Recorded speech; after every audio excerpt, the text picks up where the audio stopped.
എല്ലാവർക്കും നമസ്കാരം. ഇന്ന് ഞാൻ നിങ്ങളുമായിട്ട് ഷെയർ ചെയ്യാൻ പോകുന്നത് ഗർഭിണികൾ കഴിക്കേണ്ട ഭക്ഷണ രീതിയെക്കുറിച്ചാണ്. ഗർഭിണി ആയിക്കഴിഞ്ഞാൽ എല്ലാവർക്കുമുള്ള സംശയമാണ്, ഏതെല്ലാം ഭക്ഷണങ്ങൾ കഴിക്കണം, ഏതെങ്കിലും ഭക്ഷണം കൂടുതൽ കഴിക്കേണ്ടതുണ്ടോ, ഏതെങ്കിലും ഭക്ഷണം കഴിക്കാൻ പാടില്ലാത്തതുണ്ടോ എന്നിങ്ങനെ. നമുക്ക് നോക്കാം എന്തെല്ലാം കാര്യങ്ങളാണ് ശ്രദ്ധിക്കേണ്ടതെന്ന്. സാധാരണ കഴിക്കുന്നതിനേക്കാൾ 300 കിലോഗ്രാം കലോറി അധികം ഭക്ഷണം ഒരു ഗർഭിണിക്ക് ആവശ്യമായിട്ടുണ്ട്. അതിൽ പ്രോട്ടീൻ്റെ അളവ് 60 ഗ്രാമിൽ കൂടുതലായിരിക്കണം. ഗർഭിണികൾ കഴിക്കുന്ന ഭക്ഷണത്തെ നമുക്കൊരു സമീകൃത ആഹാരമായിട്ട് കണക്കാക്കാം.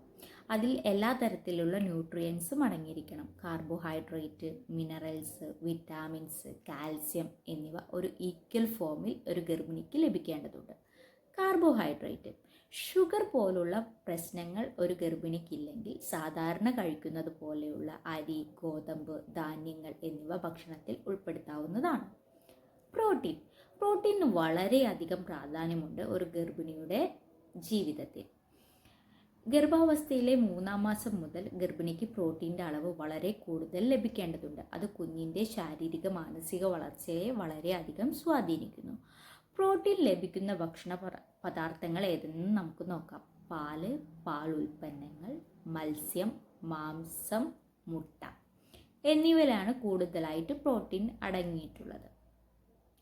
1/2 ലിറ്റർ പാലും 1 മുട്ടയും ദിവസവും ഒരു ഗർഭിണി കഴിക്കുകയാണെങ്കിൽ ആവശ്യത്തിന് വേണ്ട പ്രോട്ടീൻ ലഭിക്കുന്നു എന്നാണ് പറയുന്നത്.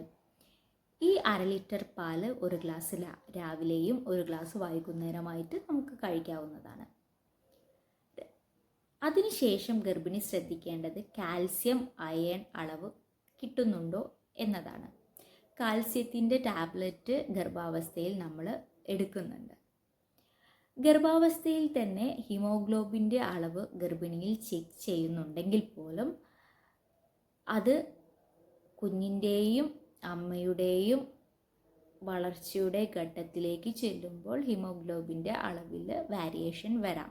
അതുകൊണ്ട് തന്നെ ഗർഭിണിക്ക് ആവശ്യമായിട്ടുള്ള ഹീമോഗ്ലോബിൻ കിട്ടേണ്ടതുണ്ട്. അതിന് കഴിക്കേണ്ട ഭക്ഷണ പദാർത്ഥങ്ങളാണ് ഇലക്കറികൾ. അതായത് മുരിങ്ങ, ചീര പോലുള്ള ഇലക്കറികൾ ഭക്ഷണത്തിൽ ധാരാളമായിട്ട് ഉൾപ്പെടുത്താൻ ഒരു ഗർഭിണി ശ്രദ്ധിക്കണം. കാൽസ്യം 1 ഗ്രാം പെർ ഡേ എന്ന ലെവലിൽ ടാബ്ലറ്റ് എടുക്കുന്നുണ്ട്. അതുപോലെ തന്നെ ഗർഭിണി ആയിരിക്കെ എന്തെങ്കിലും തരത്തിലുള്ള അസുഖങ്ങൾ, അതായത് ഷുഗറോ BP പോലുള്ള അസുഖങ്ങൾ ഗർഭിണിക്കുണ്ടെന്ന് കണ്ടെത്തിക്കഴിഞ്ഞാൽ ഫുഡിൽ വളരെയധികം ചേഞ്ച് ഉണ്ടാവുന്നതാണ്. അതൊരു ഡയറ്റീഷ്യൻ്റെ നിർദ്ദേശപ്രകാരം നല്ല രീതിയിലുള്ള ഫോളോ അപ്പ് ചെയ്യേണ്ടതായിട്ടുണ്ട്. അതേപോലെ ഗർഭിണികൾ ഭക്ഷണം കഴിക്കുന്ന സമയത്ത് വയറ് നിറച്ച് കഴിക്കാതിരിക്കാൻ പ്രത്യേകം ശ്രദ്ധിക്കണം. അതായത് ഒരു സ്മോൾ ഫ്രീക്വൻറ്റ് മീൽ എന്ന ലെവലിൽ ഭക്ഷണം കഴിക്കുക. അതായത് 2 മണിക്കൂർ ഇടവിട്ടിട്ട് ഗ്യാപ്പ് എടുത്തതിന് ശേഷം മാത്രം ഭക്ഷണം കഴിക്കുക. പ്രോപ്പർ ടൈം സെറ്റ് ചെയ്തിട്ട് ഭക്ഷണം കഴിക്കാനും പ്രത്യേകം ശ്രദ്ധിക്കേണ്ടതുണ്ട്.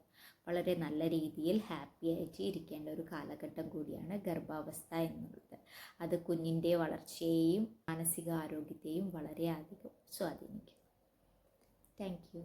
നമസ്കാരം. കുട്ടികൾക്കും ഗർഭിണികൾക്കും മുലയൂട്ടുന്ന അമ്മമാർക്കും വേണ്ടി യാതൊരു മായവും ചേർക്കാത്ത, യാതൊരു പ്രിസർവേറ്റീവ്സും ചേർക്കാത്ത വുമൺ ടു ഫ്ലൈൻ്റെ ഫുഡ് പ്രൊഡക്ട്സുകളെ പറ്റിയിട്ടാണ് ഇന്ന് നമ്മൾ പറയാൻ പോകുന്നത്. ഇത് ഹോം മെയ്ഡ് ഫുഡ് പ്രൊഡക്ട്സുകളാണ്. അതിലാദ്യത്തേത് കുന്നം കായപ്പൊടിയാണ് കുട്ടികൾക്ക് വേണ്ടിയിട്ടുള്ളത്. പിന്നെ അതുപോലെ തന്നെ ധാന്യക്കൂട്ടുപൊടിയുണ്ട് കുട്ടികൾക്ക് വേണ്ടിയിട്ടുള്ളത്. പിന്നെ അതുപോലെ തന്നെ കുട്ടികൾക്ക് വേണ്ടിയിട്ടുള്ള റാഗി പൗഡർ, ഉരുക്ക് വെളിച്ചെണ്ണ, പിന്നെ അതുപോലെ തന്നെ പനക്കൽക്കണ്ടം, ഇതെല്ലാം തന്നെ ഈ ഒരു വുമൺ ടു ഫ്ലൈൻ്റെ ഹോം പ്രൊഡക്ട്സുകളാണ് കേട്ടോ. പിന്നെ അതുപോലെ തന്നെ മുലയൂട്ടുന്ന അമ്മമാർക്ക് വേണ്ടിയിട്ട്, അവരുടെ പാലൊക്കെ കുറവുള്ള അമ്മമാരൊക്കെ ആണെങ്കിൽ ഇവർക്ക് വേണ്ടിയിട്ട് new moms health mix powder വളരെ നല്ലതാണ് ഉപയോഗിക്കുന്നത്. അതോടൊപ്പം തന്നെ ഗർഭിണികളായിരിക്കുന്നവർക്കും ഗർഭസ്ഥ ശിശുവിൻ്റെ പൂർണ്ണമായ വളർച്ചയ്ക്കും സഹായിക്കാവുന്ന പ്രഗ്നൻസി ഹെൽത്ത് മിക്സ് പൗഡറും വളരെ നല്ലതാണ് ആ ഒരു കാലഘട്ടത്തിൽ ഉപയോഗിക്കുന്നത്. ഇത് നമുക്ക് ഈ ഒരു വുമൺ ടു ഫ്ലൈൻ്റെ അതുപോലെ strong woman health mix powder എന്ന് പറഞ്ഞിട്ട് വരുന്നുണ്ട്. ഇത് വാങ്ങി ആ ഒരു കാലഘട്ടത്തിൽ കാലഘട്ടത്തിൽ ഉപയോഗിക്കുന്നത് വളരെ നല്ലതാണ്. പിന്നെ അതുപോലെ തന്നെ നമ്മുടെ ജീവിതശൈലി രോഗങ്ങളായിട്ടുള്ള പൊണ്ണത്തടി, ഡയബറ്റിക്സ്, കൊളസ്ട്രോൾ, പ്രഷർ സംബന്ധമായ രോഗങ്ങൾ, ഹൃദയ സംബന്ധമായ രോഗങ്ങൾ ഇതെല്ലാം തന്നെ വരുന്നത് നിയന്ത്രിച്ച് നിർത്താനൊക്കെ വേണ്ടിയിട്ട് സഹായിക്കാവുന്ന മില്ലറ്റ്സ് പ്രൊഡക്ട്സുകളൊക്കെ തന്നെ ഓൾ ഇന്ത്യ ലെവലിൽ ഹോം ഡെലിവറി അവൈലബിൾ ആണ്. യാതൊരു മായവും ചേർക്കാത്ത, പ്രിസർവേറ്റീവ്സ് ചേർക്കാത്ത നമ്മുടെ വീടുകളിൽ എങ്ങനെയാണ് ഉണ്ടാക്കിയെടുക്കുന്നത് അതുപോലെയാണ് ഉണ്ടാക്കിയെടുക്കുന്ന പ്രൊഡക്ട്സുകൾ നിങ്ങൾക്ക് യാതൊരു ഡൗട്ടും കൂടാതെ വാങ്ങി ഉപയോഗിക്കാവുന്നതാണ്. ഇന്നത്തെ വീഡിയോ ഇത്രയേ ഉള്ളൂ. Thank you.